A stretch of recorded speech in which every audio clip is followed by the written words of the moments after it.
Kano ta dabaci gari mai dala da goron dutse, kanan dabo mai arewa rediyo. Karfe 6 agogon Najeriya, Nijar, Kamaru da Chadi.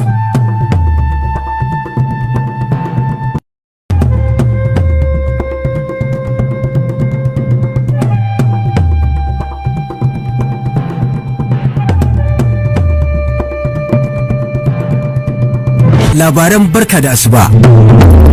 Gwamnatocin Kano da Jigawa sun ayyana Litinin a matsayin ranar hutu domin murnar shiga sabuwar shekarar musulunci. Gwamnatin tarayya ta umarci likitoci masu neman kwarewa su koma bakin aiki nan da ranar Litinin ko kuma ta sallame su daga bakin aikin. Sama da 'yan fashin daji 80 ne suka riski ajalinsu sakamakon lugudan wuta ta sama da sojoji suka yi masa can jihar Zamfara. Da ketare kuwa kasar Habasha ta yi barazanar yin amfani da dakarun sojinta domin murkushe 'yan tawayen yankin Tigray.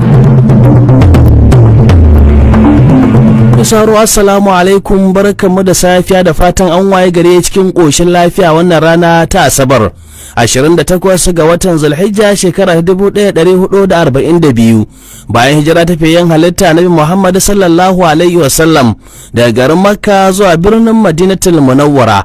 Bakwai kenan ga watan Agusta na shekara 2021 miladiya. Suna na Abdulmumin Abubakar da Tsanyawa tare da abokiyar aiki Binta Abdullahi Fulani. Gwamnan jihar Kano Abdullahi Umar Ganduje ya ayyana ranar Litinin 9 ga watan da muke ciki a matsayin ranar hutu domin murnar shigowar sabuwar shekarar musulunci ta shekarar 1443 bayan hijirar annabi Muhammad sallallahu alaihi wasallam daga birnin Makka zuwa Madina. Bayanin haka na kunshi ne a cikin wata sanarwa da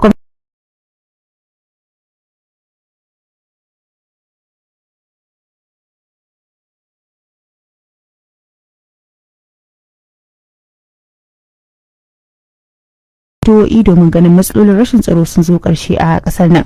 Kazalika shi ma gwamnan jihar Jigawa Muhammad Badar Abubakar ya bada hutu a ranar Litinin mai zuwa duka dai domin murnar shigowar sabuwar shekarar musulunci ta 1443. To kimanin manoma 1000 ne a ƙananan hukumin dawakin kudu da kura da ke nan jihar Kano suka yi asarar gonakinsu sakamakon ayyukan masu haƙar yashi da ƙasa a yankunan ba bisa ƙa'ida ba. Manoman da matsalar da ta shafa sun bayyana cewa al'amarin na ƙara zama wata babbar barazana ta samun matsalar rashin abinci, sannan ba ta rasa nasaba da tashin goron zabe da aka samu na kayan abinci a jihar nan. Rahotonmu na wannan mako da wakilinmu Victor Christopher ya haɗa mana ya ziyarci ƙananan hukumin da matsalar ta shafa tare da haɗa mana rahoto na musamman akan halin da manoman suka tsince kansu a ciki. Ga kuma Hafsat Rabi Abubakar da ci gaban rahoton na Victor.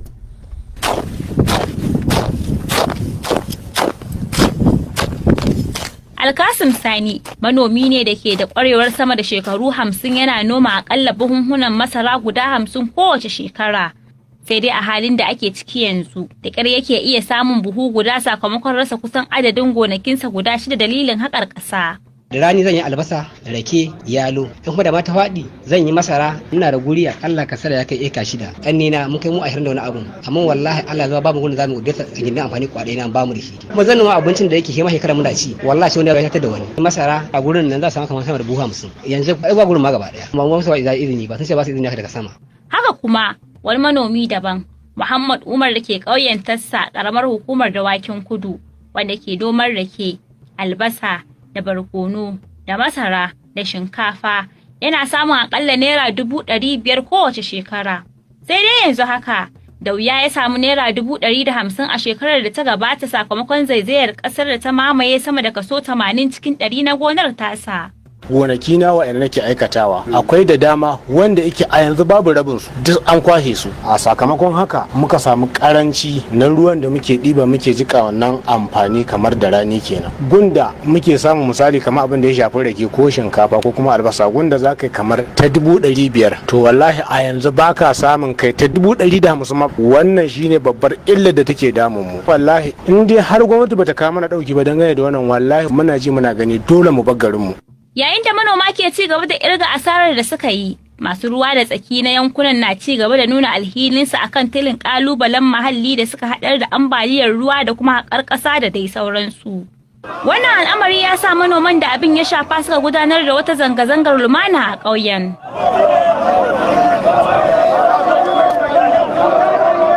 Sakataren ƙungiyar taimakon kai da kai ta manoman ƙauyen Tassa, Abdulwahab Tsoha Adamu, ya koka kan yadda aka girke akalla manyan injinan haƙar ƙasa guda 40 da kuma yadda ake fitar da dubban motoci cike da ƙasa daga yankin a kowace rana. Ya kuma yi zargin cewa wasu daga cikin masu haƙar ƙasar ma ba su da cikakkiyar rijista. Za ka samu kamar mutum 1000 waɗanda yake gonarsu ta rubuta ta tafi. Za ka iya samun wanda yake ma yanzu gaba ɗaya a gonakin nasa babu sun tafi, wani rabi sun tafi, wata gaba ɗaya ta tafi. Dan ni kaina akwai wanda izo gona a cikin damunan nan gaba ɗaya ya rasa ma inda zai yi noma. Wallahi a cikin gona ta ita na tsaga na samu wata na bahi na ce izo ya noma ya samu abin da zai ci abinci. Mun kai ƙararraki ma ba ɗaya ba biyu ba. Muka rubuta takardar mu ta ƙorafi, muka kai wa gwamna, muka kai hukumar kula da muhalli. Sun gani sun tabbatar da abun nan zalunci ne kuma bai dace ba. Injinan da suke aiki sun fi 40 a yanzu. A rana ɗaya akalla za a ɗauki tifa sama da 1000.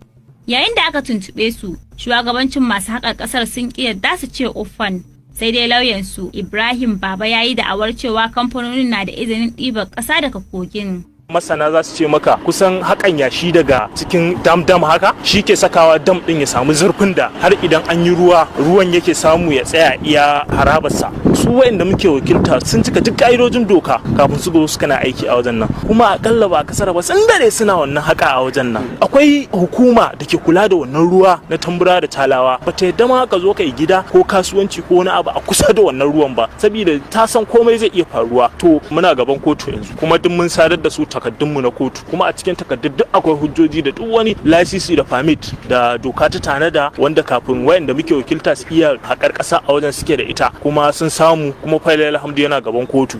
Shi kuwa kwamishinan harkokin muhalli na jihar Kano, Dr. Kabiru Ibrahim Getsa ya ce hukumar na sane da ayyukan masu haƙar ƙasar kuma za ta tura injiniyoyinta domin gudanar da bincike da kuma ɗaukar matakin da ya dace. Daga lokaci zuwa lokaci mukan samu irin wannan ƙorafi, kuma abin da ya shafi ɗibar ma'adanai a ƙa'ida doka ce ta gwamnatin tarayya, amma wannan ba yana nufin cewa gwamnati ba za ta sa ido a zo ana yin abin da zai cutar da al'ummata. Misali akwai a lokacin da gada Tamburawa wanda aka zo ana ɗiban yashi a gurin har waɗannan turakun roduna suka fara fitowa, wanda idan aka ci gaba da wannan gadar ma za ta rushe. Gwamnati nan take ta je ta hana wannan ɗibar yashi a wannan gurin. Dukkan abin da ya shafi zaizayar ƙasa idan mun samu rahoto mukan tura ma'aikata wanda suka ƙware a wannan ɓangaren su je su duba domin a ɗau matakin da ya dace.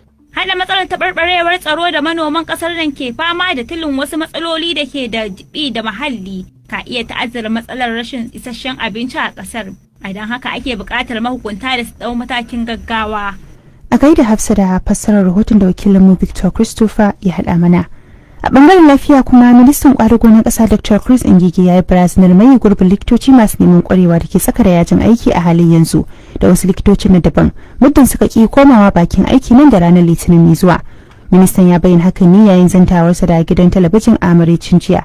Ya ce wanda ya ɗauki aiki na da ikon canza shi da wani matukar wanda aka dauka aiki ya kauracewa aikinsa, musamman ma a lokacin da ake gudanar da wasu ayyuka na musamman. Bugu da ƙari, ministan kwadagon ya ce kamata likitoci masu neman kwarewa su aiki da gwamnatin tarayya takardar gargaɗi wadda za ta ɗauki tsawon kwanaki 15 kafin tafiya wani yajin aiki. Sannan kuma ya jaddada tsarin nan na ba aiki babu biya. Daga ƙarshe dai ministan ya bayyana cewa bai ga dalilin da zai sa 'yan Najeriya su rika tafiya ƙetare da sunan neman magani ba, kasancewar Najeriya na da dukkanin kayayyakin kiwon lafiya da ake bukata.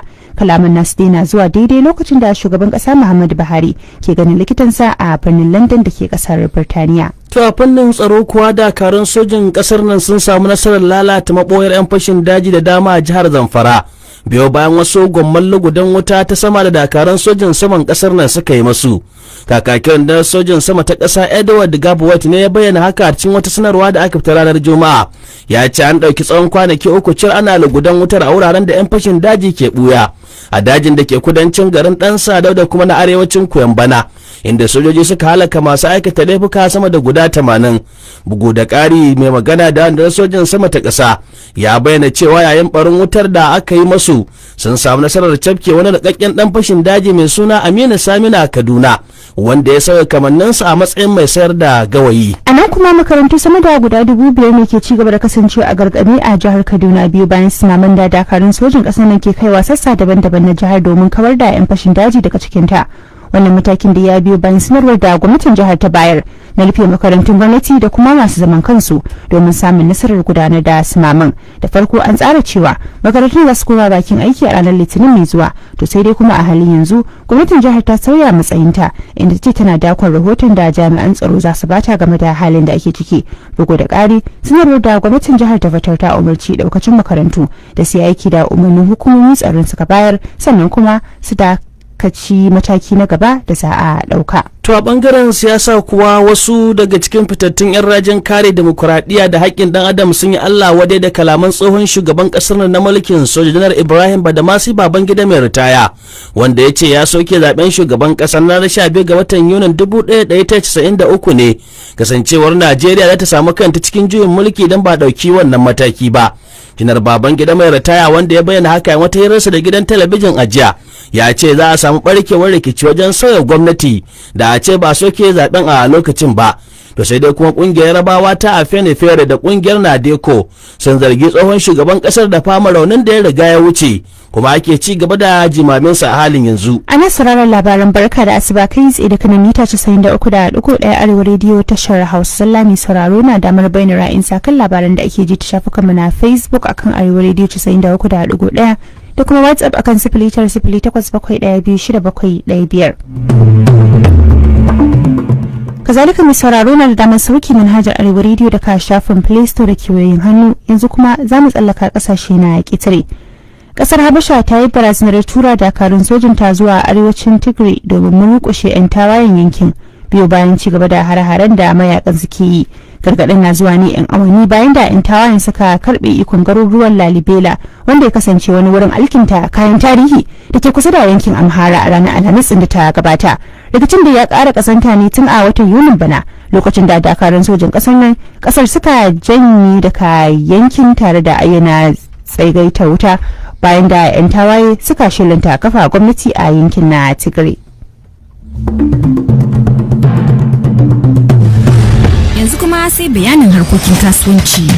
To babban bankin kasar nan ya bayyana cewa kawo yanzu ya samu nasarar dawo da naira biliyan 89 da miliyan 200 na abokan hulɗar bankunan kasuwanci daban-daban a kasar nan, bisa ga korafe-korafe guda 23,000 da ya samu, wanda kuma ya tabbatar da su. Babban bankin da ya bayyana haka ita cikin wata sanarwa da ya fitar karkashin jagorancin gwamnan bankin Godwin Emefiele, wanda ya bayyana haka yayin wani taron karawa juna sani da ya gudana a Kalaba na cin jihar Cross River.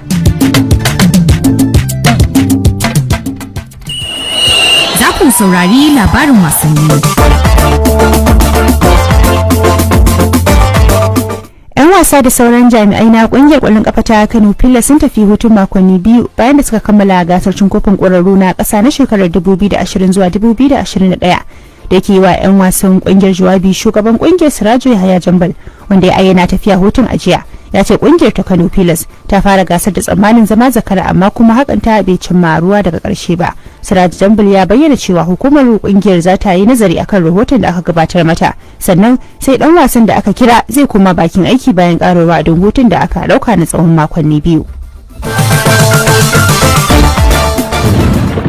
Sai kuma hasashen masana yanayi.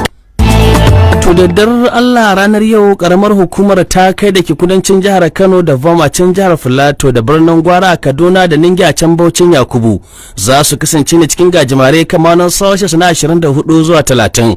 A kudancin Najeriya kuwa birnin Oyo a can jihar Akwa Ibom da Auka a can jihar Anambra da Akura a can jihar Ondo za su kasance ne cikin matsakaici ne na cida kamanin Celsius na 26 zuwa 27.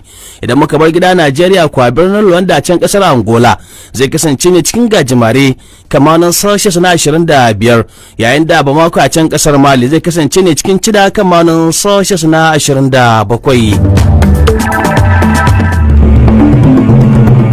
Misaro karkaf abin da ya samu kenan a cikin labaran, sai kafin mu sallama ga Binta da jerin muhimman kanunsu. Tun da farko an ji cewa gwamnatocin Kano da Jigawa sun ayyana Litinin a matsayin ranar hutu domin murnar shiga sabuwar shekarar musulunci. gwamnatin tarayya ta umarci likitoci masu neman kwarewa da su koma bakin aiki nan da ranar litinin ko kuma ta sallame su daga bakin aiki. Sama da 'yan fashin daji 80 ne suka riski ajalinsu sakamakon lugudan wuta ta sama da sojoji suka yi musu a jihar Zamfara. Daga ƙetare kuwa ƙasar Habasha ta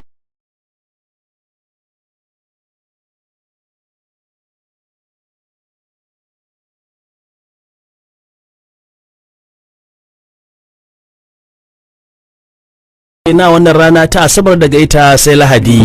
Fideli Agunce ce ta hidimar shan labaran kamar yadda aka ji. Sunana Abdulmumin Abakar Tsanyawa tare da abokiyar aiki Binta Abdullahi Fulani muke cewa a ci gaba da kasancewa da Arewa Radio a zangon FM.